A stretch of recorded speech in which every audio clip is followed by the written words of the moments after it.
সাভারে আশুলিয়ায় বিএনপির দুই গ্রুপের সংঘর্ষ ও ভাঙচুরের ঘটনা ঘটেছে। এ সময় উভয় পক্ষের কয়েকজন আহত হয়েছে।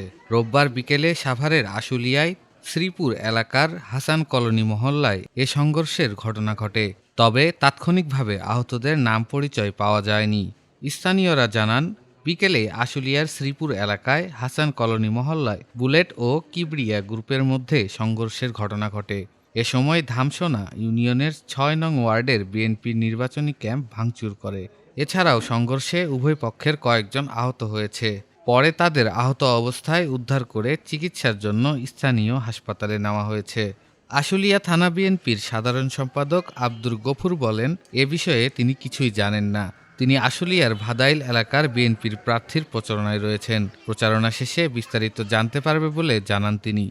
এ ঘটনায় আশুলিয়া থানার ওসি আজগর হোসেন জানান, ব্যানার টাঙানো নিয়ে বিএনপির দুই গ্রুপের সংঘর্ষের ঘটনা ঘটেছে। এতে প্রাথমিকভাবে আহতের খবর পাওয়া গেছে। তবে বর্তমানে ঘটনাস্থলে পুলিশ পরিদর্শন করলেও কাউকে পাওয়া যায়নি বলে জানান পুলিশের ওই কর্মকর্তা।